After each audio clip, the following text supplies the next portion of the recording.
Muy buenas tardes, tenemos el contacto en este momento, estamos enlazados con el doctor Luis Carlos Ugalde, él es el director general de Integralia Consultores, una empresa de análisis de riesgo político, y con él vamos a entrarle justamente los siguientes minutos a tratar de entender con peras y manzanas este asunto. Luis Carlos, bienvenido como siempre a tu espacio. Buenas tardes, Pepe. Gracias, buenas tardes. Por cierto, felicidades. Hoy estábamos leyendo tu colaboración en el periódico Reforma.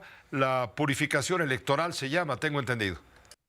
Así es, Pepe, muchas gracias. Sí, es una reflexión sobre una de las cosas que hoy dijo la secretaria de Gobernación, el tema de los riesgos de elegir jueces por voto popular, efectivamente, Pepe, y que deriva un poco de este tema de la sobrerepresentación que tú comentas. Y si me permites, Pero poner...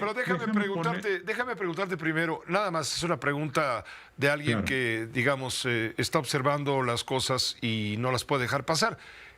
La pregunta es, ¿qué hace la secretaria de Gobernación metiéndose a sacar cuentas y cálculos de algo que compete, primero que nada, al Instituto Nacional Electoral? Y en todo caso, calificarla al Tribunal Electoral.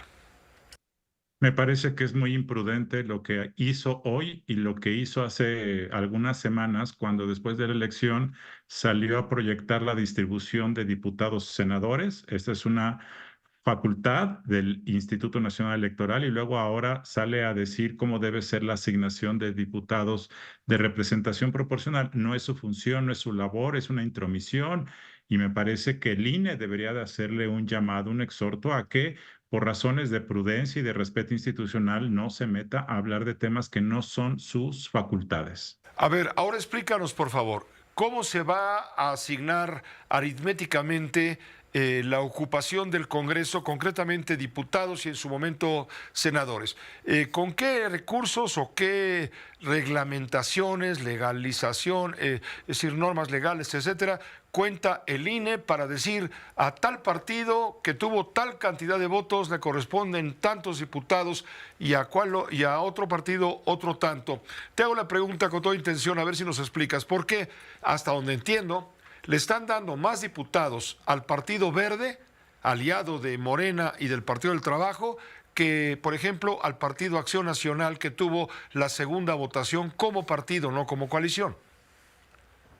Déjame decirte primero lo que está detrás de todo esto.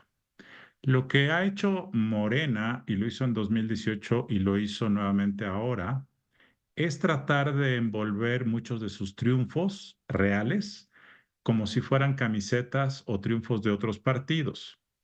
Y de esa forma, lo que el Morena logra es que puedan darle muchos diputados de representación proporcional.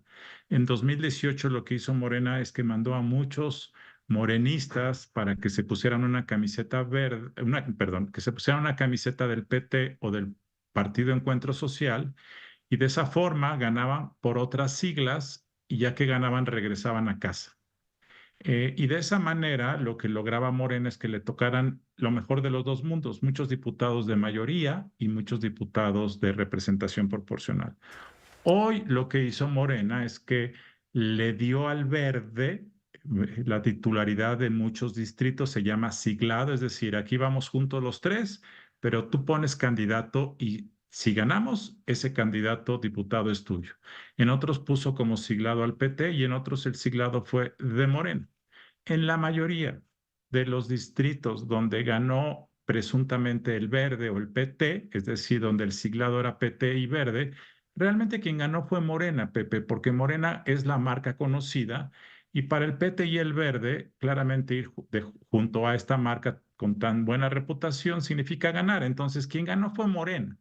Pero como iban siglados por el verde y por el PT, se les contabilizan a esos partidos y eso le permite a Morena al final poder recibir muchos diputados pluris.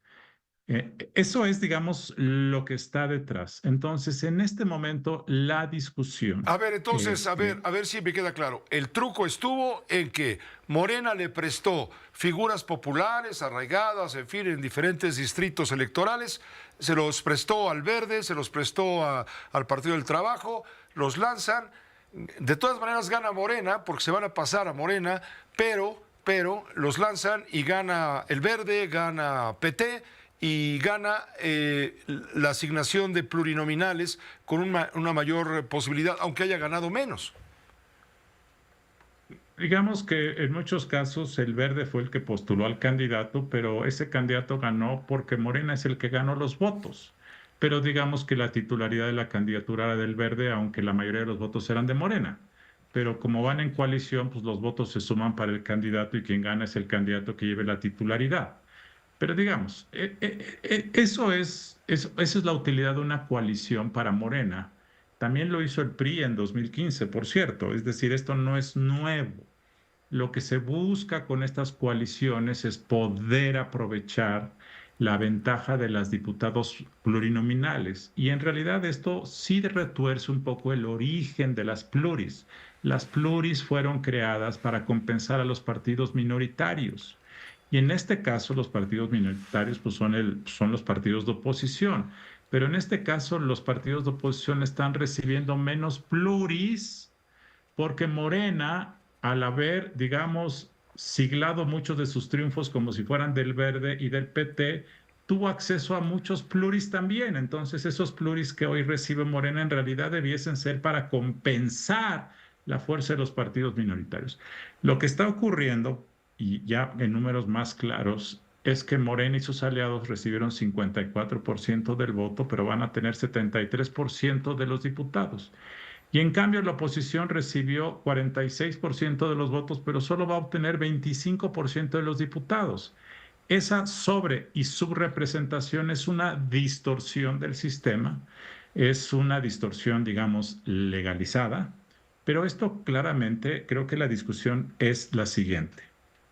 Democráticamente hablando, me parece que está afectando la representación nacional el hecho de que con unos votos un partido gane tanto y con otros votos otros partidos ganen poco.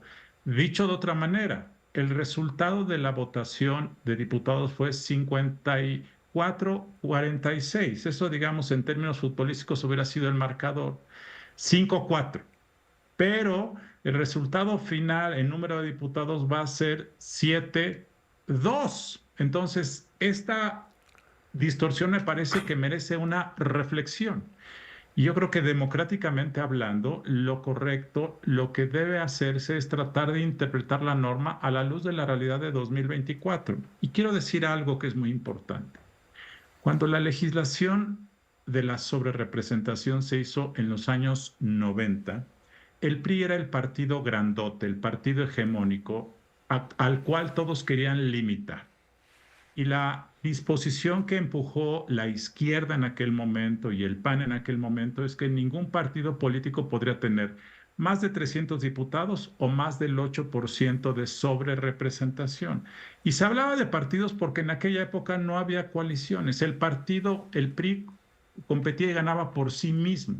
Las coaliciones son un fenómeno posterior. Entonces creo que es válida la argumentación de que los jueces electorales deben interpretar la legislación que dice que la sobrerepresentación aplica a partidos de una forma teleológica, es decir, cuál es el fin que buscaba la legislación, histórica, armónica, para que en una lectura integral de la norma digas, ok, esa norma se escribió para partidos, porque en aquella época la naturaleza de los partidos del PRI era la hegemonía. Hoy la hegemonía corresponde a una coalición que actúa como partido y por lo tanto se debe hacer esa lectura. De tal forma que ese me parece que es el argumento, me parece que es un argumento válido, es un argumento que se sostiene históricamente, es un argumento de beneficio para que haya pluralidad. Lo que se buscaba, Pepe, es que un partido, por grande que fuera, tuviera que sentarse con los demás a cambiar la Constitución. Claro, Y que eso se haya, hizo para que el PRI obligara. claro, que hubiera respeto a las minorías y hubiera limitaciones o límites al partido hegemónico, al partido mayoritario. Ese es el espíritu de la democracia. Entiendo que esto lo defendió cuando en su tiempo Olga Sánchez Cordero fue ministra de la Suprema Corte de Justicia. Entiendo que ese fue el argumento legal que ella manejó con ese espíritu de la democracia. Ahora habrá que ver si se va a respetar lo que dijo Olga Sánchez Cordero, quien por cierto va a ser diputada federal por Morena. Efectivamente, si uno hace un análisis de la discusión democrática histórica en los años 90 y vemos quién la pronunció y con qué propósito, creo que aplica hoy. En aquella época la izquierda dijo que el PRI tenía que autolimitarse en beneficio de las minorías y hoy creo que la misma aplica al revés.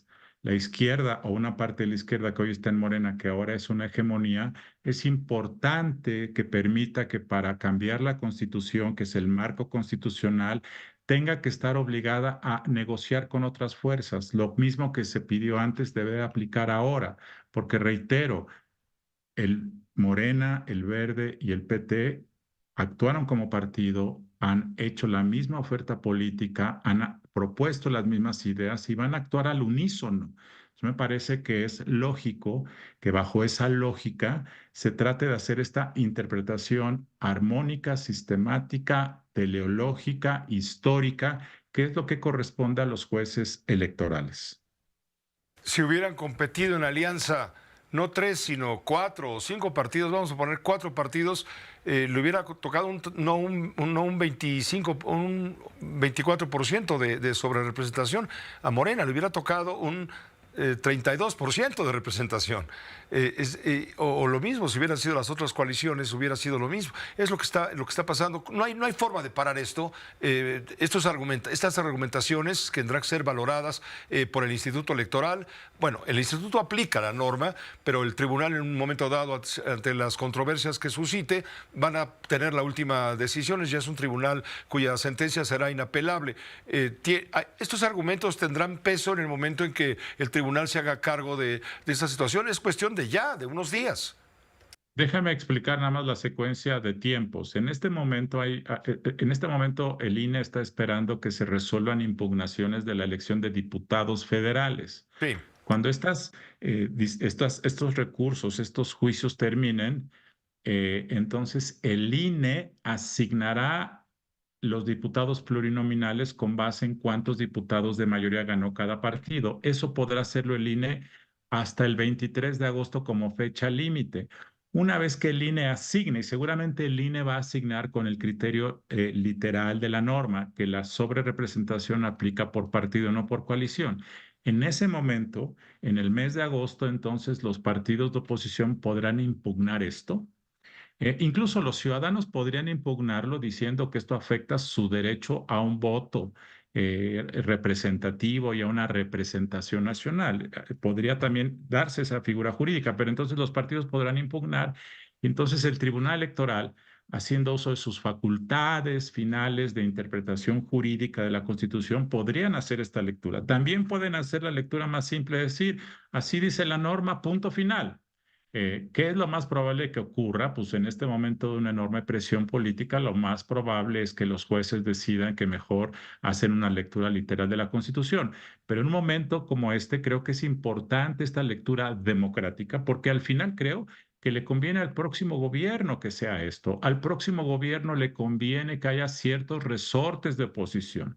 La hegemonía siempre conduce al exceso y el exceso conduce a la equivocación y cuando hay un resorte de las minorías que pueden decir cosas, eso creo que es saludable, empezando por el gobierno, Pepe.